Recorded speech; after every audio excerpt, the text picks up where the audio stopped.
I feel like for the first video of my YouTube channel, I want to give a little perspective on who am I, where'd I come from, why do you want to listen to me? And really, rather than get into the professional experience and so forth, I want to give a little bit about what makes up my personality, what drove me throughout my professional career, and for that matter, my entire life. And it's probably not your prototypical, here's how I was raised kind of thing. And I'll start with the younger years, basically, as a grade schooler. Grew up in small town Nebraska. I was a heavy-set kid. I had a great childhood, so let me state that up front. So even though I may refer to my trials and tribulations as a chunky kid, I had a great childhood, and I would consider myself pretty much a normal kid outside of that one kind of weakness for sweets and the fact that I wasn't like the rest of my friends. When one of my friends' parents would say, "Hey, we got cookies or whatever," and they'd go have one, I was like, really, just one? I mean, like, there's more. Anyway, that was a source of humiliation at times and embarrassment, but I just couldn't resist them. Anyway, despite those hand slappings and public shamings at times, I like I said, had a pretty great childhood. But I would say this is what became kind of my superpower. And what I mean by that is, despite the fact I was born that way, I had to deal with being a little overweight. I had to work a little harder. I had to try a little harder. I had to, do things that other kids didn't have to do because of my not ideal weight or look, because I still wanted to play the same sports as all my friends. I still wanted the prettiest girls. And so I essentially had to be a little nicer. Maybe I had to communicate a little better with my parents or with the other adults, teachers, coaches, I mean, you name it. I just couldn't get by on my good looks or my, first one being picked for the team. Essentially, I wasn't the best of the best or the best looking. Or, I needed to earn my way. I had to be a little bit better at everything. Trying a little harder, practicing a little longer, those kind of things. So again, it wasn't, necessarily that hard. It was a labor of love. I wanted to do these things. And sports was kind of the big outlet for that, but it was in the classroom and band and all of these things when you're younger. So, when I was in grade school, in particular, my best friend, AJ, was a good-looking kid, skinny, blonde-haired banker's kid. Not to mention he was the star of the baseball team, and I wanted to play baseball too. And so, of course, I got on the baseball team, and I wasn't very good. So coach put me out in left field, which was only one position above the being put into Siberia position of Little League, which is right field. So I was only one notch above the worst possible position you could be put in. But I was out there doing my best. I wasn't very good. I remember one time my dad describes come to the game and watching me run through the field with my glove in the air and catching the ball despite that poor form, and him saying to the parents next to him, it's like, that's my son. This is a great example of why I had a great childhood despite some of these challenges, is that I was fully loved by my parents despite all of these things, and I was constantly encouraged to do whatever the heck I wanted to do and never discouraged from trying to accomplish these things. But okay, so I'm stuck in left field, not great, but I wanted to be better. I wanted to have the better position. So I told the coach I wanted to move up to third base next year. And I don't know where I got the courage to approach the coach about that. I wasn't exactly in a position to negotiate. I wasn't, tearing it up in left field. It wasn't, that great, but told him that's what I wanted to do. And essentially, I then, when I got to the practices the next year, there were a lot of kids that want to play third base. And I'm like, oh shit, this is going to be, a bit of a challenge to, get a lot of playing time there. It wasn't against, working for it, but even if fair is fair, I had to split time with him. I still was going to be stuck in the outfield from time to time, just law of averages and so forth. So I was motivated to do something a little different. And, there's this saying of, like power is passed to those near it. And I was thinking, you know what?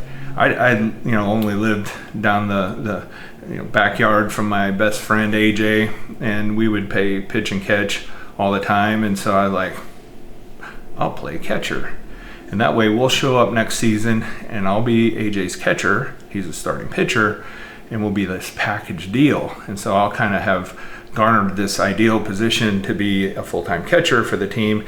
And let's be honest, this was not the highly sought after position on the team, because it was hot, it was dirty, you had to wear this additional equipment, all of this stuff. So people weren't lining up to play catcher in Little League. That's just not ideal. And you had to wear a cup, which the boys weren't exactly comfortable being, put in that plastic cup, which weren't ergonomically correct. So this actually was one of those things that led to a lot of other things in my life that had this ripple effect, which I had no idea was going to happen. But if you ever have watched catchers in baseball, I was one of those kids. Well, I didn't necessarily know what the best way to do things were. I would emulate others. I would watch what the Legion teams in the town were doing, or I would watch on television. And I noticed that none of the catchers in the big leagues were putting a knee down on the ground. And so I was like, I don't want to do that. I want to squat down without my knees going on the ground. I want to get up and throw it back to the pitcher every pitch. And I'm a Little League kid. Quite honestly, I probably wasn't very strong, carrying a little extra weight. So I proceeded to do a few thousand squats, that summer, just hell-bent to be look and act like a major league catcher as a little leaguer, just because that's what I thought good looked like. And so it's kind of along the line of Malcolm Gladwell's book, Outliers. He uses the concept that, some of the best, Bill Gates, the Beatles, Michael Jordan, did their craft 10,000 hours. I've heard recently somebody says it's maybe not about 10,000 hours, it's about 10,000 repetitions of, trying and failing and trying and failing. Well, I probably got 10,000 squats in there somewhere. Well, as a chunky kid, who knew bodyweight squats was a thing back in the 70s? This was a huge development. I still, in my 50s, have, as my wife describes them, tree trunks for thighs. This inevitably helped me become a much better athlete for the rest of my life, and translated to being, first team all conference in college, first team all small college in college, and team captain. I don't know that I would have had that kind of athletic career if I hadn't started developing a little bit of athletic ability due to, this one sport in a small town I could play during the summer in those early years. Otherwise, I'm probably just, chasing cookies and other things around most of the summer, and I'm still probably not all that athletic or very strong. So anyway, just dumb luck, let's call it that. I guess, despite some of these setbacks and so forth, I just always chose to fall forward, focus on not my weaknesses, but on my strengths. So I was blessed with a positive attitude. And I think, if I would wish upon anybody one thing, is have that glass half full attitude. I know, kids in certain situations aren't dealt a positive influence, regardless of where you're at and what part of what country, of whatever part of the country you're in. I just always had a positive outlook on what was possible. And as an example, in a small town in Nebraska in the 70s and 80s, I had pretty much free reign of the town, and I could do whatever I wanted to do. So I ended up needing to get my own money to buy my first 10-speed bicycle, to buy my first basketball.